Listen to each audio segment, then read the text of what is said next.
Lenders don't take over properties unless things have gotten really bad. And right now, they're taking over a lot of them. I'm here with Anton Mattli, a commercial real estate lender who's watching this happen just like me in real time. And what he's seeing on the ground is way worse than actually what's being reported. So, Anton, we've got this debt wall hitting right now. All right. There's all kinds of people underwater. Like, you're at ground zero. What are you seeing? Yes.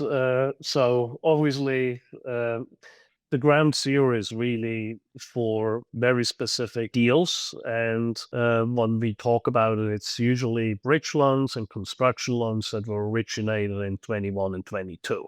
Right. So not everyone is suffering. Those that originated, let's say, in 2018, 2019 and have a 10-year loan, you're perfectly fine. They still have 1 or 2 years left until they need to refinance or sell. So we really talk about very specifically when we talk about that ground zero and where all the problems lie with the bridge loans and the construction loans that were done in 21 and 22. And as you know, all these bridge loans and construction loans were done at the extremely low interest rate environment, which means that you could get fixed rate loans somewhere in the threes. If you were institutional, sometimes they were even in the twos, upper twos. And even as a straight syndicator, you still could be in the threes if you wanted to get a fixed rate loan.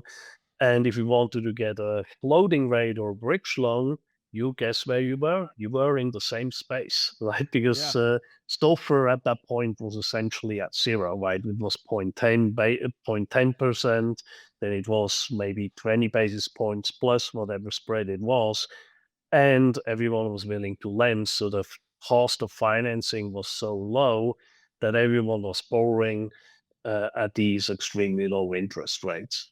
So let's talk about how big it is, because it's like over $1 trillion, right? If you look at consecutive years. So that's with a T, guys. And by the way, this is not on a specific sector.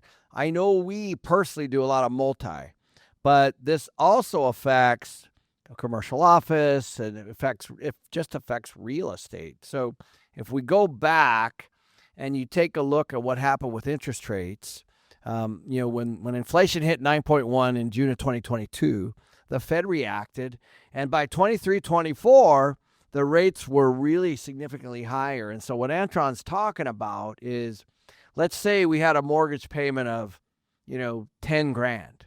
Well, now it's 20 grand, right? Like, so that's the way you got to be thinking, like, because these were floating rates. So the deals made sense at 10 grand. They don't make sense at 20 grand. In fact, at 20 grand, you're actually funding the deal. So instead of getting cash flow, you're actually putting cash in, right? So how big is this problem, Anton? We talk about thousands of loans that need a home across the country. And I would say in every single market, we talk about hundreds of loans in the larger MSAs. We still talk about 1,000 loan in a market. So there are a lot of deals that are in that situation. Uh, and it's deceptive, right? Because when you read the news and when you look at foreclosures and all that, it doesn't look like there are that many, because everyone has been willing to kick that proverbial can down the road month after month and year after year, whether it was the lenders or whether it was the sponsors. And as a result, it hasn't been as what we have seen during the GFC, where everyone, whether it was on the residential side, where obviously it was the big blow up, but even on the commercial side, lenders were willing to foreclose much faster back then than they were today and have been today. So as a result, it's not that much visible. However, behind the scenes, it's just broiling everywhere. Yeah. Well, I find that what's very interesting this time around is you and I both went through 2008. What we started to see in this cycle were what we would call debt funds. So a debt fund is basically a syndication for debt. So it's a fund that actually uses it for debt. And so a lot of these debt funds are very different because they're not necessarily regulated, right? So they're just like, it'd be like us having a debt fund, and we're trying to figure out how not to lose on our debt fund. We're not necessarily reporting up anywhere, right? That's correct. Yes. Back in during the GFC, solely on the multifamily side, it was all Fannie and Freddie, right, as doing the maturity. And then you had CMBS loans, which were also securitized loans. Any loan that was not able to fit into a Fannie and a Freddie, they were usually CMBS loans. And if it needed some form of a short-term financing, bridge type of financing, in most cases it was banks that were supporting that.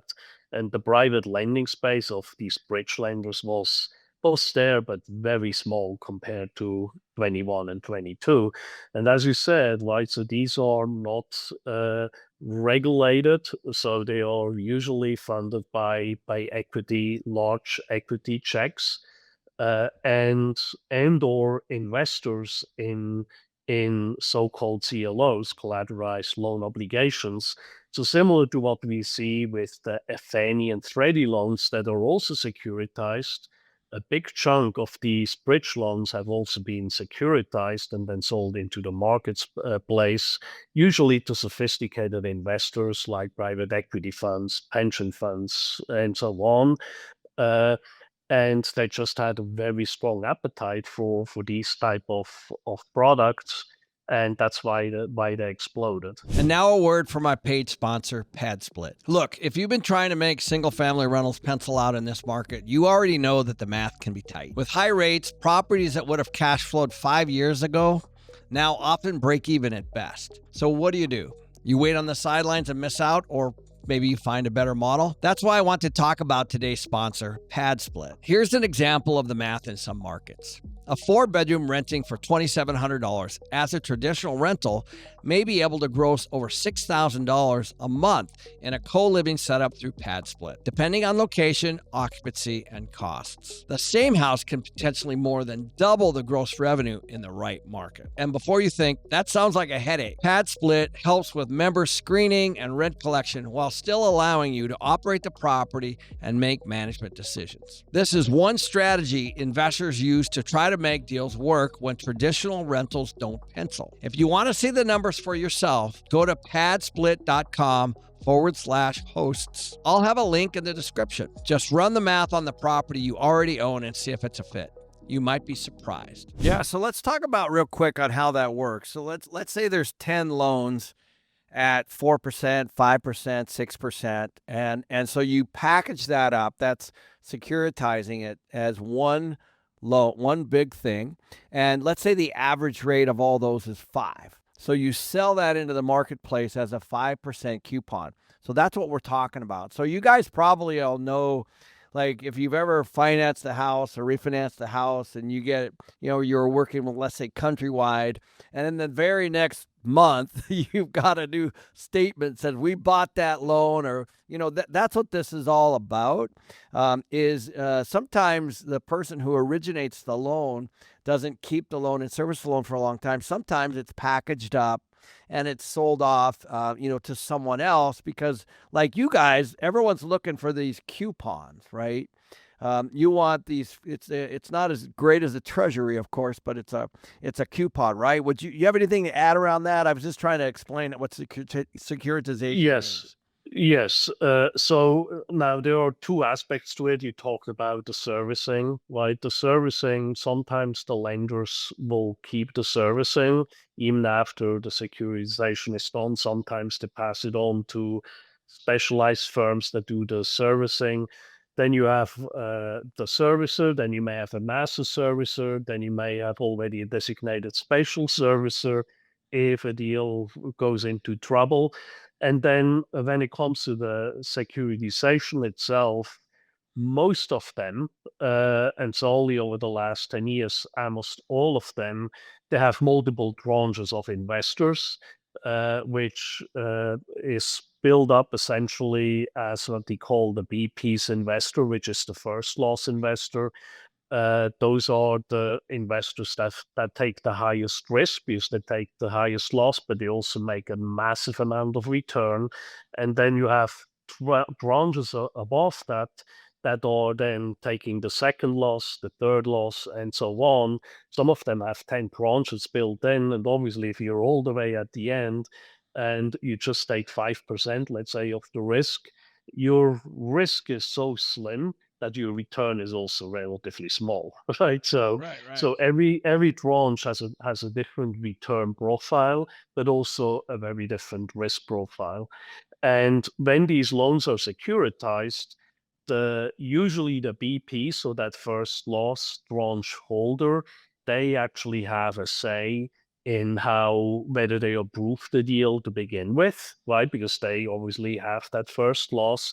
But also when there is any type of issue with the deal, when it needs to be modified, extended, and so on, that is not just a straight extension, then they also have a say and can approve it or not approve it.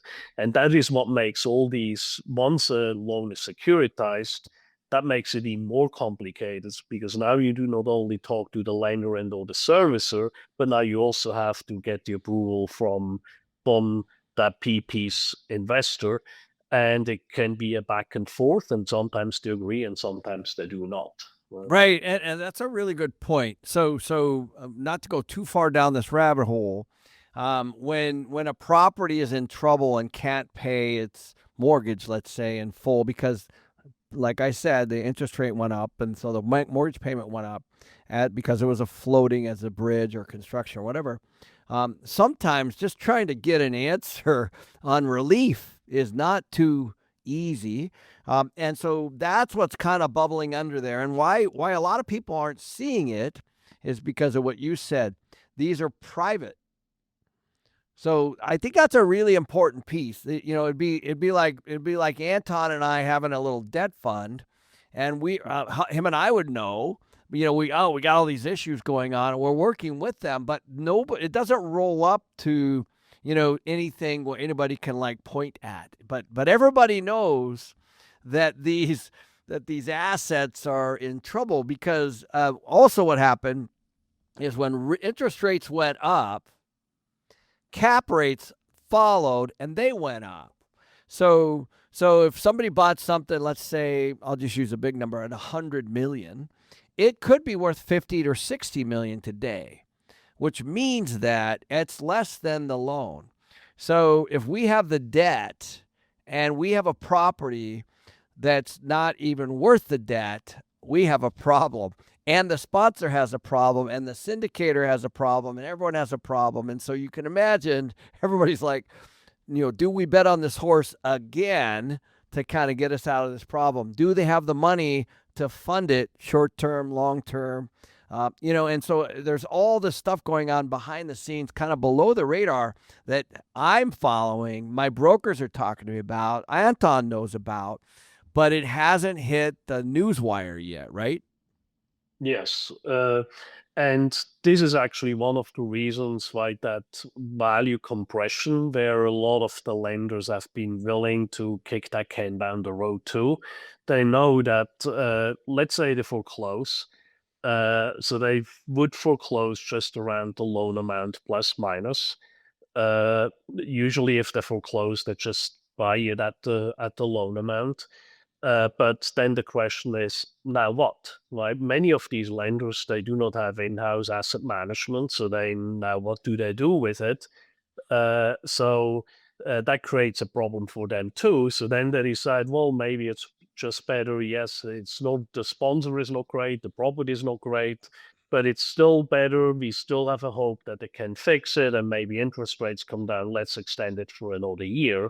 And that's one of the reasons why a lot of lenders have pushed that can down the road now multiple times. But now they're at the point where they say, well, we tried it once or we tried it twice. It hasn't worked out. The sponsors are out of money. And in the meantime, many of them have also started to build up their own asset management or have partnered up with others outside asset managers that potentially could handle it for them. And that's why we now see where lenders, not really willingly, but just because there is no other solution, are willing to actually do that foreclosure and take over that property, well knowing that they now essentially take over a troubling asset that will cost them $1 million plus just to stabilize over the next 1 or 2 years. But at some point, they just do not have any choice left. Right. And I think the interesting thing here is, values dropped universally. So it didn't at that point. Of course, the market doesn't really care if you know how to manage or don't know how to manage. Period. They don't care what your occupancy is. They don't care about anything. It's just values dropped what probably 30, 40, in some cases even more percent. So so now we have these loan covenants. We should probably talk about these. So what is a loan covenant? When I sign a deal with Anton, and it has the rate in there, it has all these things in there, all these things that I have to do and I get from him. But one really important one is what we call the debt service coverage, or DSC. And a ratio with an R, I guess, at the end. But the debt service coverage is a big deal. And I was looking, Anton, at this report in Dallas only, just Dallas. There were almost 1,000 multifamily properties that had a 1.0 debt service coverage or less. Now, guys, I don't know if you know what that means. What that means is 100% of the NOI is either pays for the mortgage or less, right? So can you talk about debt service coverage and why that's so important? Because what could happen, no matter how your property's running, you could be at 96% occupied. You can be running the thing extremely well. You actually could be hitting your NOI, your net operating income, that you said you were going to do in your business plan. However, if your debt service coverage is below a certain threshold, the lender now puts you in what's called technical default, right? So can you walk us through that a little bit? Sure, right. So whether it's a permanent loan or a bridge loan, uh, they always look at how can the property support the loan, right? And that debt service coverage ratio, in simple terms, is, let's just take an example. Obviously, with agency loans, it's usually 1.25. Let's take that as an example. So if you have an NOI of, let's say, 1.25 million, again, make it easy, and the debt service is 1 million. So then the DSCR, or debt service coverage ratio, is 1.25. So now if that NOI now drops to 1 million, now the property just barely is able to service that debt. And if it drops to, let's say, 900 million in NOI, guess what? Now we have 100,000 shortage. Now, let's be clear, right? So the NOI does not including any capex that needs to be spent on the property and any other costs that are not in the property's operating costs. So it is, the NOI is not even a true fair statement of where all the cash is going. But let's assume that that is the majority of it. Once you are below that with the NOI, you need to feed that monsters from somewhere. Either the sponsors have the money, or they have to do a capital call, or then the lender comes up with ways of deferring that interest rate, right? Which very often they have been doing, where they say, okay, so now we do a forbearance, you don't have to pay interest for 6 months or 12 months. But guess what? That interest is just accruing, and eventually it will be added at the end. Or they, if they don't accrue it, they have some other compensation structure. A lender will never willingly give up a compensation. It just ends up somewhere else. Uh, and as you said, right, just in Dallas Fort Worth, you have more than 1,000 properties that are in that situation, and a significant portion of those happen to be with floating rate loans, right? That happen to be also interest only loans. So not only do you have interest only loans that all have a negative debt service coverage ratio, but that these loans do not even have an amortization. Like, so if you had to add an amortization, it would even look much worse. Yeah. So what he's saying there is many of these loans were interest only, which means the basic minimums. And when you start to add principal, then of course it's even worse. And the other side of that, what he was just saying is, if your NOI was let's call it 1,250,000, the problem is that the mortgage payment went from 1 million to 1.5 million. So what Mhm. you really have is your NOI might still be 1,250,000, but your payment has went up by 500,000. So now, instead of getting 250 grand of cash flow, you're actually paying in 250 grand. It's a $500,000 swing based on the mortgage payment. And so that's what has the industry in turmoil. And so the question is going to be, and we're starting to see these. The other piece of this is, there are many, many, many, many syndicators and many, many property owners that don't know how to run properties. They raised a bunch of money, they gave it to somebody else, and somebody else has not done a good job, and they keep firing property management or whatever, and they don't know how to hire them, they don't know how to manage them. And so, Anton, I don't know about you, but we looked at 3 properties in the last month that had less than 10% occupancy in Texas. And so I was like, oh my gosh, this is like 2008, 2009, where, the lenders, so the lender, I think, is in serious jeopardy on this asset management piece that you were talking about, because they also don't understand property management. What's clear is they can get rid of the syndicator. They can get rid of the equity. The equity's gone. But once they take that asset back, they step into the shoes of what's ever going on that asset. So what we found in this one property was it had like $8 to $10 million of deferred maintenance in capex. It's like, it's a lot of money. So you might buy it for a song, but then you gotta like put all this cash back into it. So the lender's like balancing that as well, right? Are you seeing that as well? These massively distressed assets. Yes, we see many of those, and that is again one of the reasons why lenders haven't taken back some of these properties. They know that these properties have massive amount of deferred maintenance, but neither them nor the investors have really taken all the write-offs that they had to take to properly reflect the true valuation of that property. So now, once you have to foreclose, and once you have to take over that property, once you get the BOVs, right, the broker opinion values from various brokers that now tell you, sorry, but you're at 5-10% occupancy, this property is worth X. So now solely you have a problem, right? So now you cannot claim to your auditors or to your investors, well, it's still, let's say, worth 10 million, when in reality it's only worth 1.5 million, 2 million, right? Based on the current status of the property. So that is one of the other reasons why they have tried to push that can down the road. But we see now more and more and more of these deals, and lenders obviously the at some point they have to get rid of those deals, and I think those that once they have accepted the loss, then it goes very fast. Right, it's Yeah. all about, have we written it off? Do we have investor approval? And then it moves. So yeah, I was going to ask. So what's going to make? When's the dam break? Right? Because this is, by the way, this is not sudden. This is, the water's been filling up, and it's getting higher and higher and higher and higher. People are out of cash. Lenders know what they have pretty much at this point.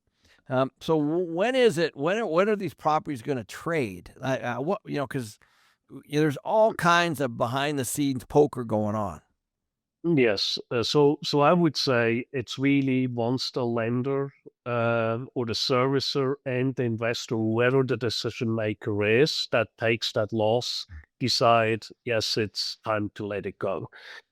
We have seen a deal where we toured the property. It was an so-called off market tour, and that is where the lender hasn't foreclosed, but they have been considering a short sale.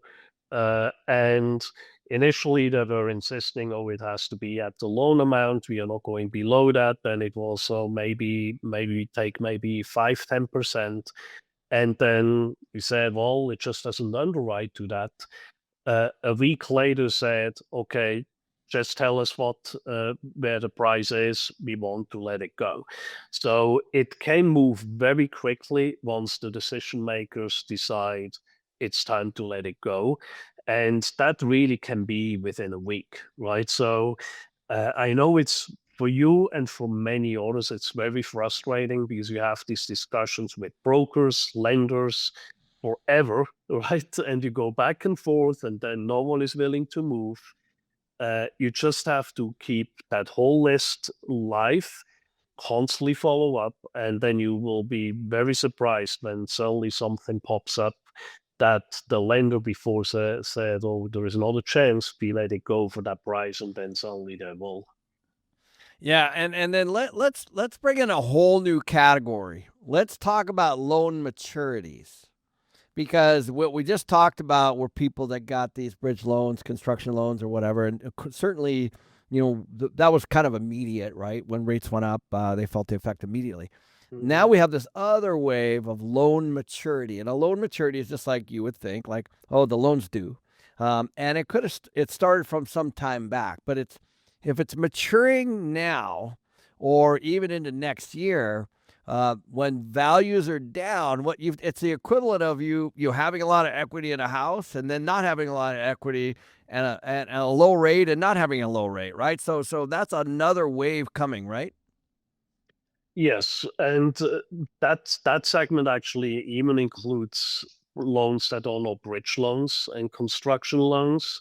That can include CMBS loans. It can include Fannie and Freddie fixed rate loans, specifically those that were done in 21 and 22. Remember the same reason why people took out bridge loans in 21 and 22 for those that were smart enough to take out a fixed rate loan. Very often they took out a 5-year loan that now matures this year and next year.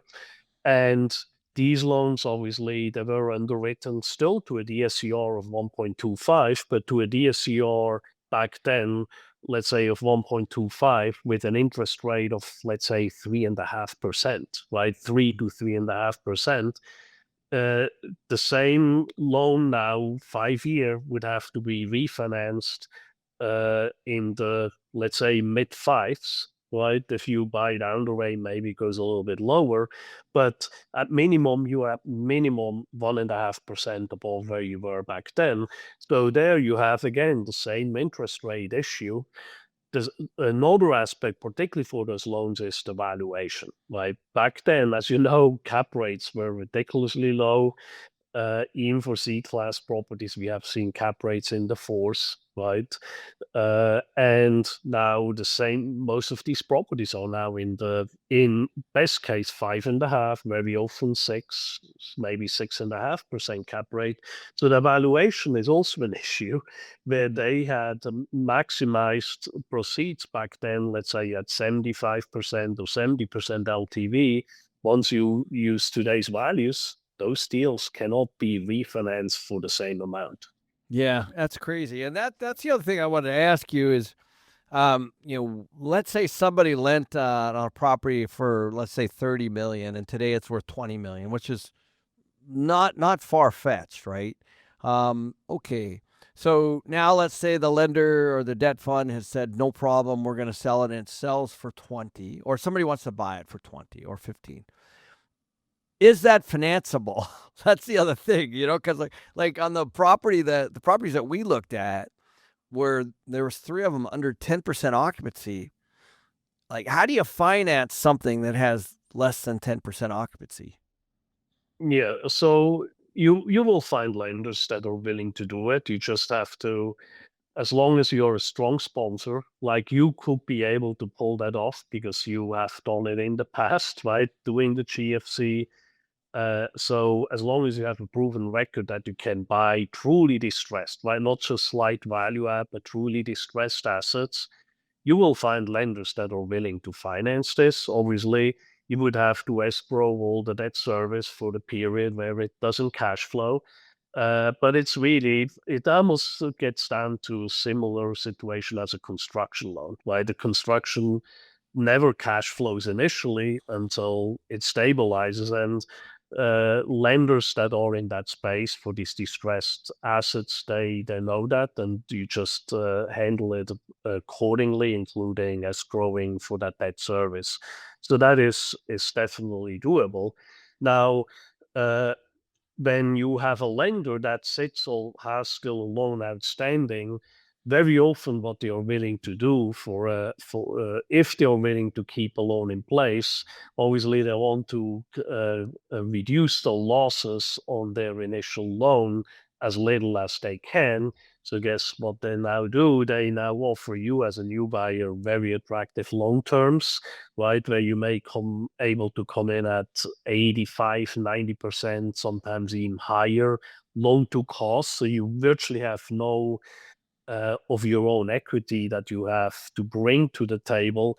So they want to incentivize to come for you to buy that property at that price.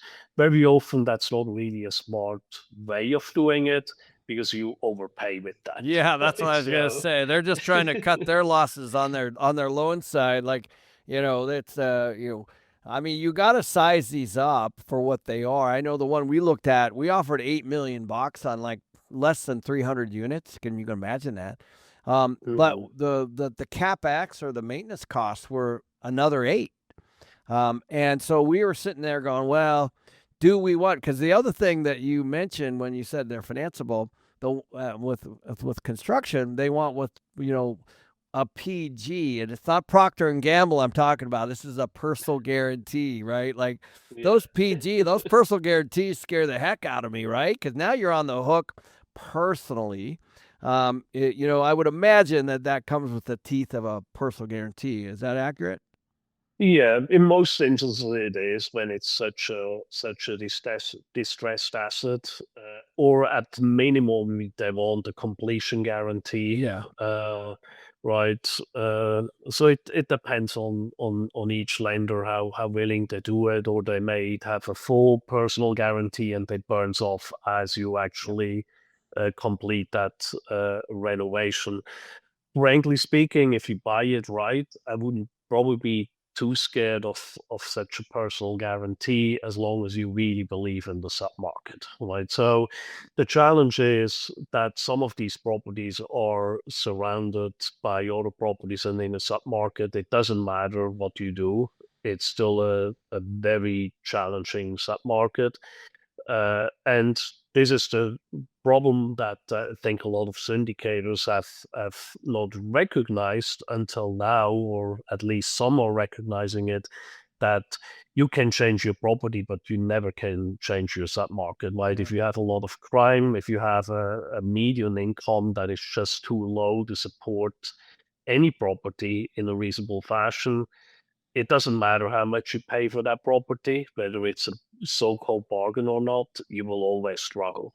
Yeah, that's an excellent point. That some of these deals might not be deals, right? Like, let's don't forget, it might seem like it is, but obviously, what you want is a semi-stable submarket with a toxic asset sitting on a lender's books, right? What you don't want is the is to try to work your way out of a really really bad submarket because then you'll just get frustrated, especially if you have this personal guarantee, which scares the heck out of me. I don't like them.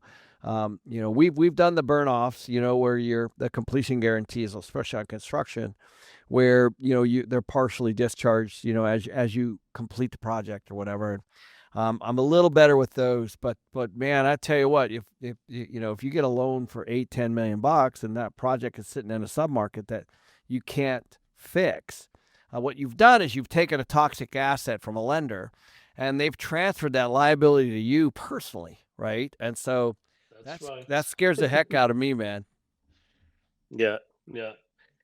Makes sense. The same situation really happens a lot on the office side, right? So Like so a lot of people get excited, oh, I can buy that office building, million square foot plus for 100,000, a million, whatever it Yeah, is, yeah. right? Okay. So now all what you have is essentially taking over the problem the lender had before. So, including property taxes. The city still wants to collect those, and you still need to meet all the code right around the property. And then good luck once you want to repurpose that building. I know. I remember back in the day when Detroit was just completely imploded, right? I flew there to go look at these on the. You can just Google this on YouTube. So you could buy a house for like $100 or $500, $1,000. I mean, it's on YouTube. Yeah. And I went there and I'm like, there's no way. Like, this is obviously, it's a deal. But really, it was smart because what they want is they want the insurance, they want the property tax. They're trying to build that property tax base up.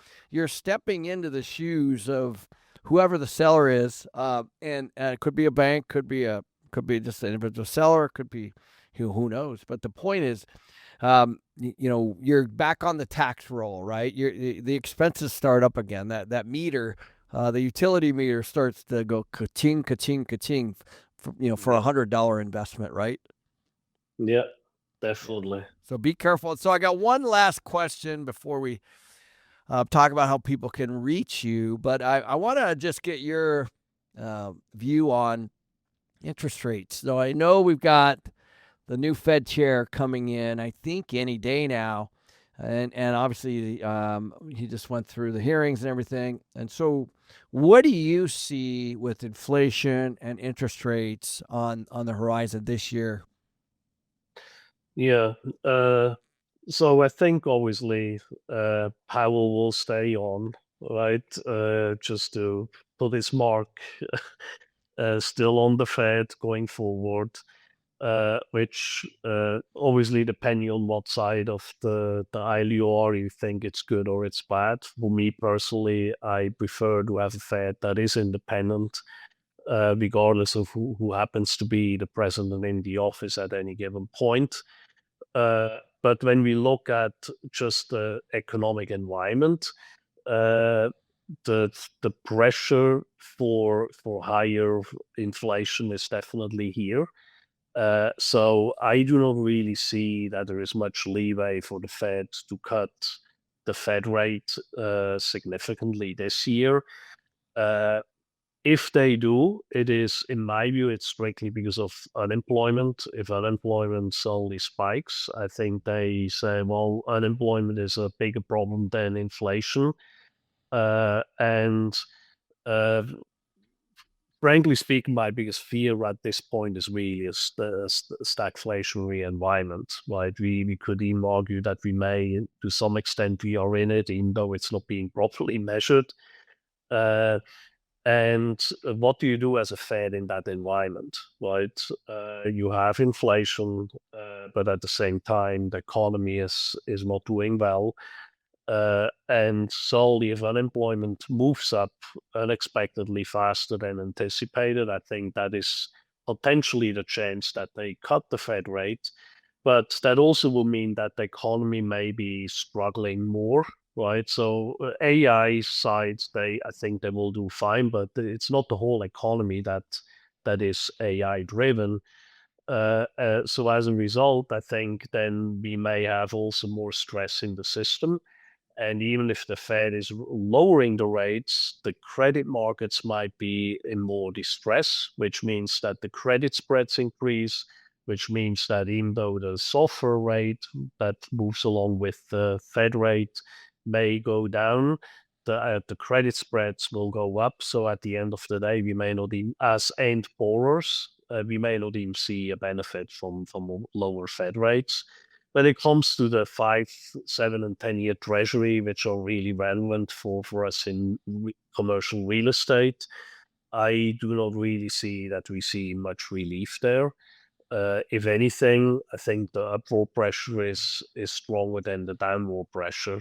And As you know, I've said it for the last more than 2 years. We are here higher for longer when it comes to the 5, 7, and 10-year Treasury yield, and that prediction so far has been proven to be right. And I still believe that we will be in that environment for some time to come. If we drop down to 3.5, let's say for the 10-year Treasury, I would say jump on it and refinance as much as you can. And if it drops below that, then I would say we have some form of financial distress. That again, from an end borrower perspective, it's probably not positive. Yeah, great advice. I agree with you. Actually, I think the takeaway for me is if you're going to buy something, make sure it cash flows, guys. And if you're trying to, if your whole strategy is banked on something being more worth more, that's a bad strategy right now. You do not want to do value adds. You still can, so you can buy something and value add later. Just make sure that it cash flows today, because if you're trying to predict for these rates go down, again, this is exactly what happened to the situation in 21 and 22 that we started off the podcast talking about. Is that didn't happen. We don't know what's going to happen. So fix your rate, make sure it cash flows. And maybe, just maybe, if values start to go up and everything's working well, and we get that 10-year Treasury down to 3.5, then refinance away. Right? Would you agree with that? Oh yeah, absolutely. Right. Same thing with cap rates. Don't assume that cap rates will be lower in a year, 2 years, or 3 years from now. Underwrite to the same cap rate as today or slightly higher, right? If it supports it, then great. And if cap rates drop back to 21, 22 levels, more power to you, right? Then you will have an absolute home run, but you cannot count on it. That's right. And so, Anton, as we wrap up here, I want people to know how to reach you. What's the best way? Yeah, so can find me on LinkedIn, X, Facebook. I'm regularly posting there and interacting with others there. You also can reach me through my email at Anton, ANTON, at peakfinancing.com. And so happy to talk to anyone about at any time about commercial real estate financing and multifamily in particular. We're in a creative time, guys. You need a creative lender. So, Anton, thanks again, man. I'll see you at Limitless too, and in Yeah. August in Arizona here, and hopefully we can, hopefully we can see some of these deals, some of these toxic deals hit the market, hit the wire. We'll have some really, really good stories on how to finance them, how to manage them, how to buy them, and because there's massive value that's going to be created here in the next year and a half. And guys like Anton are the people that you need on your team, on your bench. So, Anton, thanks again for your time. Yeah. Thanks for having me on, Kev. All right, I'll chat with you soon.